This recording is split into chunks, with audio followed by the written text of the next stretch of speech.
Oh, Cavani! Oh, I feel like I've been away for ages. I've only been away for about a week. I have. I've been away and then flew up to Scotland for a stag do. I took the camera because I was going to film a distillery tour. We climbed Ben Macdui, the second tallest mountain in the UK, on the Saturday, and then on the Sunday we're going to do this distillery tour. So I took the camera. The minute I got the camera out to show this monster mash tun that they'd got, which apparently was the biggest mash tun that was being used in a distillery in Scotland. It held 15 tons. It was massive. But the minute I got my camera out, she shot me down. The tour was like, no cameras, turn it off, no pictures, nothing. So that shot that, and of course I'd filmed all the B-roll footage of the plane and little propeller plane that we went on, like taking off in the airport, and I was going to make a real song and dance about it, and then turns out I couldn't do any filming in there. And it means that I sort of released the video about the catalyst fermentation system, and then it's been like nothing for a bit. So what we're going to do now is take a look at it with the fridge, and I've got a bit of bad news. Right, so to fit the fermentation stand in there, it's going to be a bit tricky because of this moulding, this little shelf in the fridge, which is obviously hiding the compressor and everything behind it, which means I've got from this distance to here that goes down to the bottom of the fridge, and the stand does go in there, everything goes in there, but I've got to modify it. Oh shit, I thought it was going to be tight and it bloody is. So here's the stand, you'll see. Now the stand going in that way actually fits right inside the fridge. In fact, I can close the door and everything's hunky-dory. But of course, it's too high there because we've got to get the bucket in. So it needs to sit. It needs to sit down there on the bottom of the fridge, and then there is room to fit the whole thing in.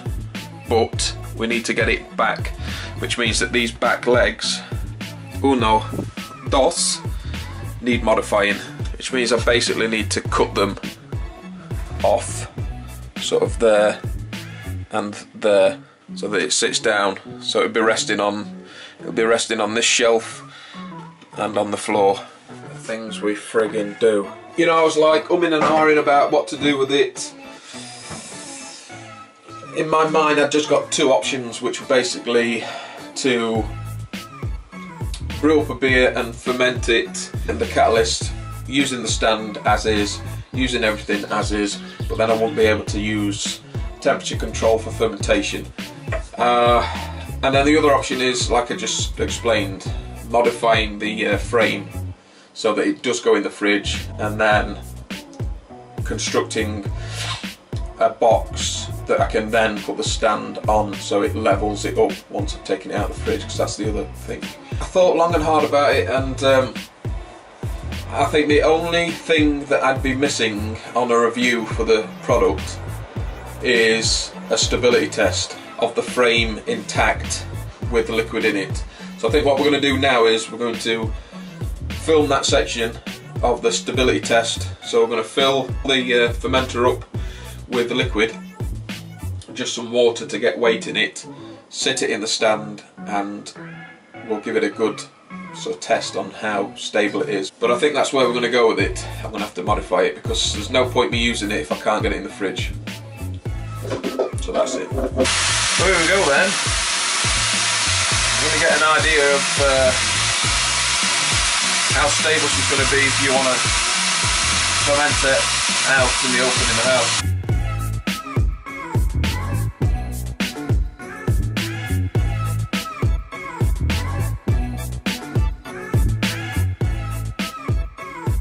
There we have it, fellas.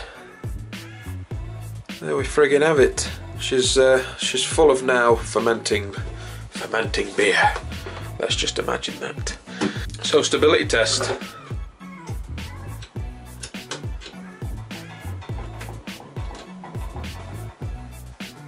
I mean, she's got some movement in her, but that's to be expected. But you know what I mean?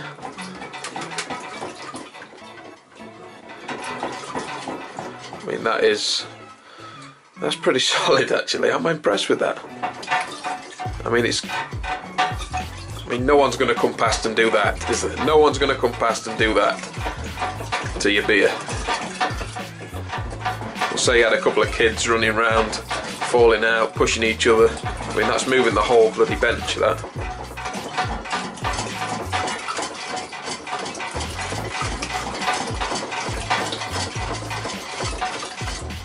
Well, that's not going nowhere. Result! So that's the first test down for the review before we hack the frame up. I think that's a pretty good stability test, and I think it stood up to it. But while we've got it full of water, I'm going to show you one of my main concerns about a vessel like this: oxidization. Okay, so imagine that you've got this beer fermenting away. It's dropped a trub, and you've removed the jar with the trub in it, washed and sterilised and sanitised, and you're putting the jar back on, ready to collect some more of this trub from your beer that's almost done. So this is my biggest concern with this sort of system, and that is oxidization, because of course this now that's gone back on, though it's clean and sanitised, it's full of air, and you've got beer here that's pretty much done fermenting and is now going to run the risk of oxidization when you do this.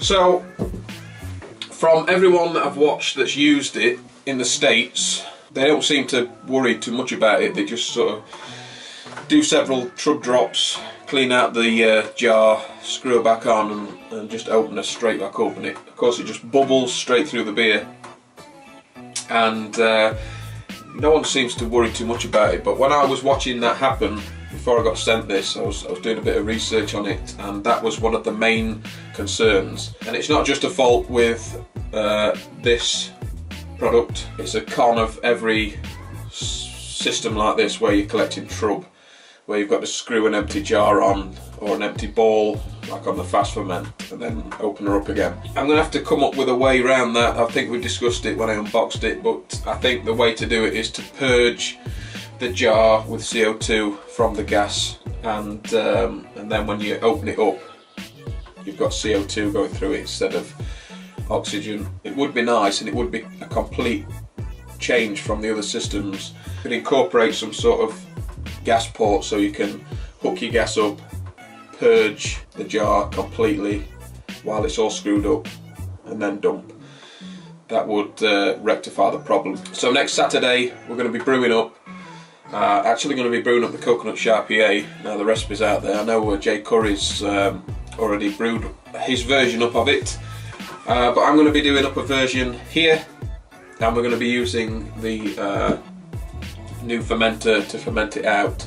That means that in the week leading up to that, I've got to modify this frame, and of course I shall film it, and we'll see how we get on with it. So as always guys, don't forget to thumb this video because you're all new. Don't forget to hit this like on here to subscribe, click on your website, it's coming up next. Share the video, get out of the ball to see you until next time. I'm out of here.